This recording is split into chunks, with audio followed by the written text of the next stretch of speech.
Journey, some ask themselves why the big time is passing by. They want it all and they want it now. No need to wonder how or why. They decide to make a connection with the bearer of life from the other side. It's a self-centered new world reflection. It's a one-way ticket for one hell of a ride. They're making a deal.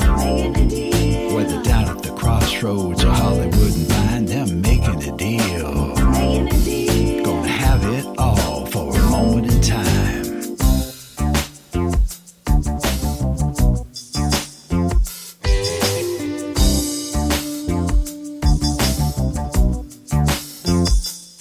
You may be a kingpin drug dealer who wants the competition out of the way. You may be an elite politician who wants total control and a power play. You may be an aspiring entertainer who wants to have their name in lights. You may be a four-star general who wants the upper hand in a global fight. They're all making a deal. With the chief light bearer from the other side, they're making a deal. It's an alternative thing for one hell of a ride.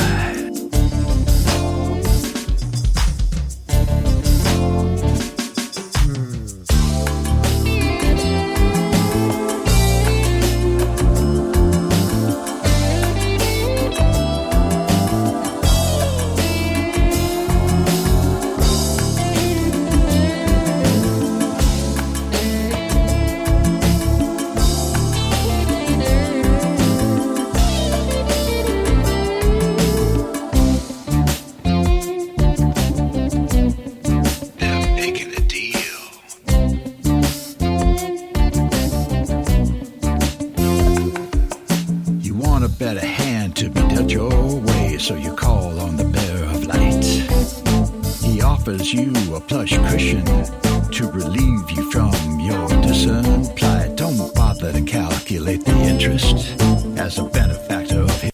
Good evening or morning, depending on your time zone. From the Pacific to the Atlantic to you worldwide. Get yourself a cup of Java and find a comfy, easy chair.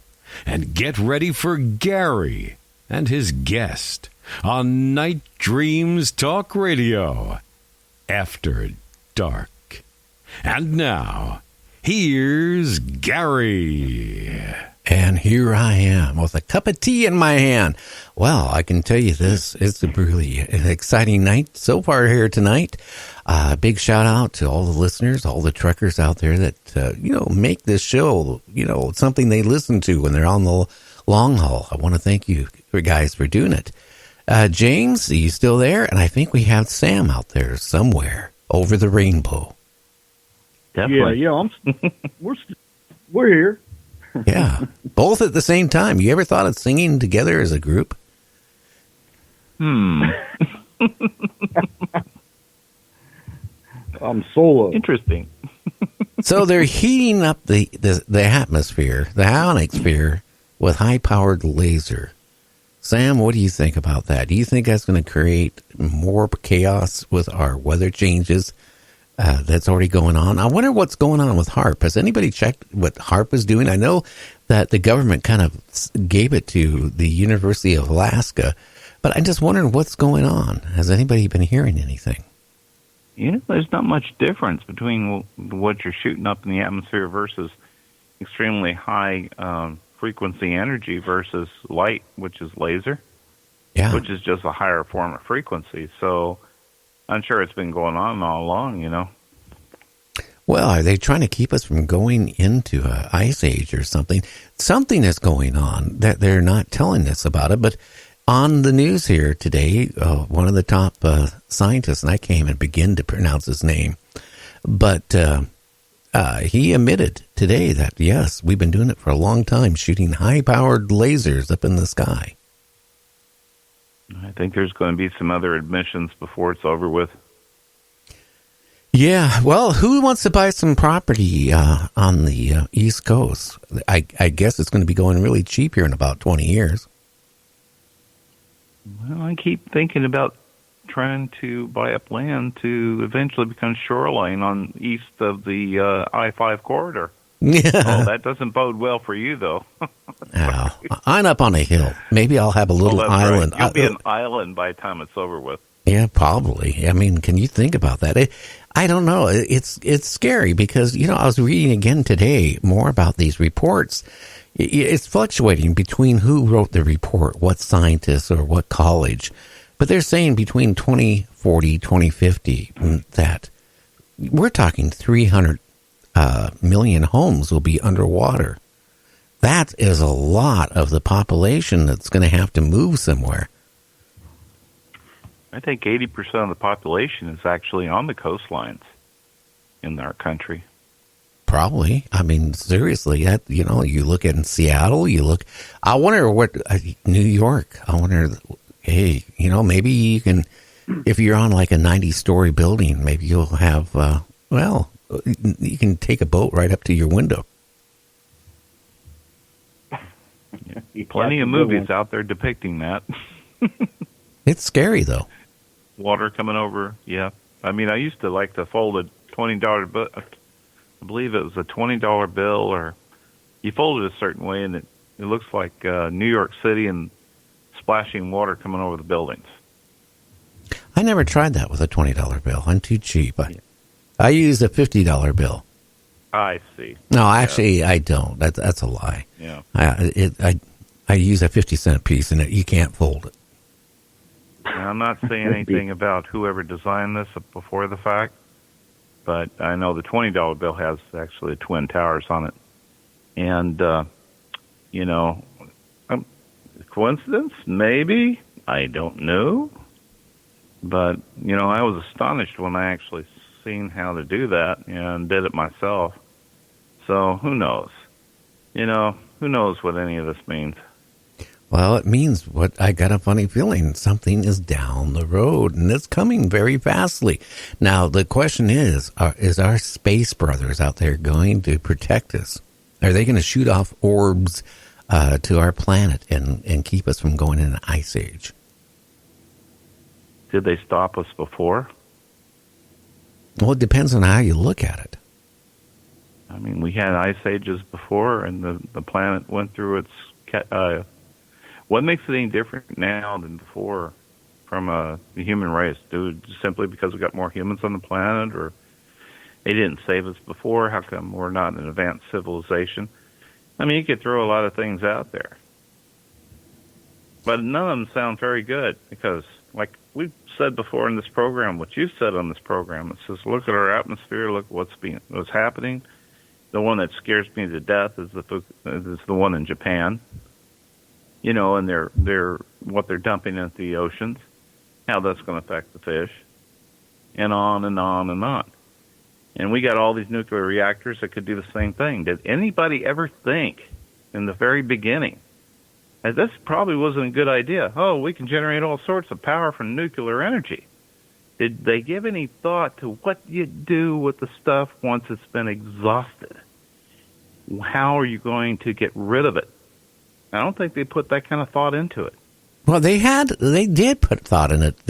They would go to like caverns in Nevada and put all this high toxic radiation liquid slop into these caves, thinking, oh, gee, that's gonna, be there for 1 million years to, for it's not, harmful anymore. The problem is a lot of it got into the groundwater too.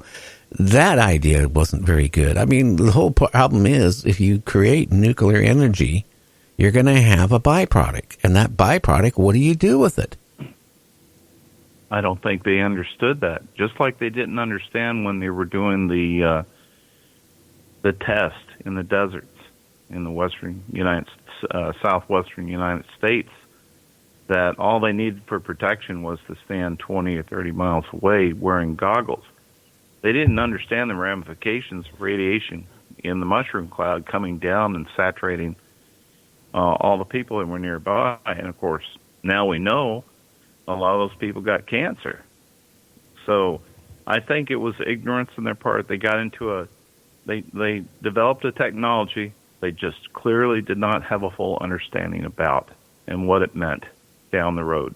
And you know what's really bad is these sailors, again, when they did it out in the ocean, Pacific Ocean, and detonated, like a ship, for example, or a bunch of ships. They had a bunch of ships around it, but they would take out one ship just to see what it would do. And here's these sailors on these other ships, looking at it with their goggles, to protect their eyes. And the problem is, 10, 15, 20 years down the road, a lot of them developed all kinds of cancers. They died. But the problem is when they went to the VA, they didn't get any help. Oh, you just got cancer. You're dying of cancer. We can't really, it's bad. The same way that was being done in Nevada when they were testing these nuclear bombs and they had all these military guys lined up to watch it go off. And they weren't 20, 30 miles away. A lot of them were close by because there's a safe zone when you detonate a nuclear bomb. There's a little zone there that you won't get affected. After that zone is where, and before it is where, you're going to get irradiated like you wouldn't believe. Well, or blown up, I should say. But these guys were close by when this stuff was going off, and they all paid the price for our government to experiment. Not just our government, world governments who detonated bombs. The people who they had watched, they had no choice. They were told they had to, the sailors were told that you have to do this, the military, you have to do this. So, they paid the price with their lives and their families. Could you imagine, a guy who's got irradiated like holy what? It had to affect his DNA. He has children.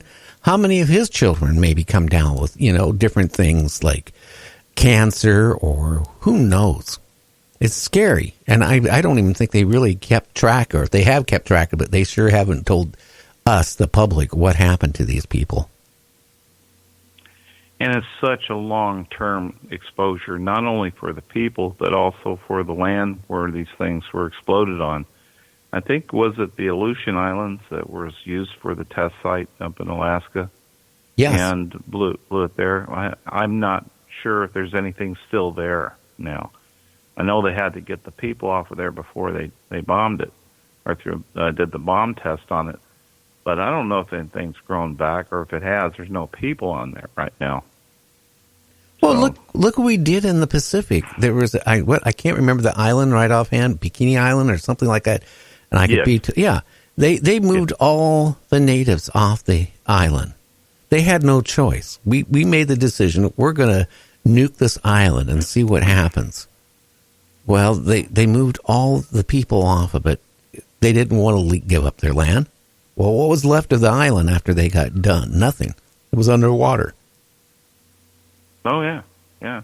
And this is kind of the over-the-top thing, but if you think about the Sinai Desert, and there's an area where you can call it biblical or whatever the case may be, that on the ground there's this glass-like, greenish glass-like substance. And according to scientists, that substance can only be made artificially by means of a nuclear detonation. They're implying that this, somewhere in the past civilization, that area was nuked. That there was a nuclear war tens of thousands of years ago. And look, that area is still a desert. It's still inhospitable. Think about that. If you put a powerful enough explosive nuclear device in an area, it won't be inhabitable for thousands of years. Yeah, and what does manage to survive, maybe 1,000 years later, will be disformed. I mean, that has been a proven fact. We don't think about things; we just do things. When they build these power plants, these radio, active nuclear power plants, they really don't even take the safety precaution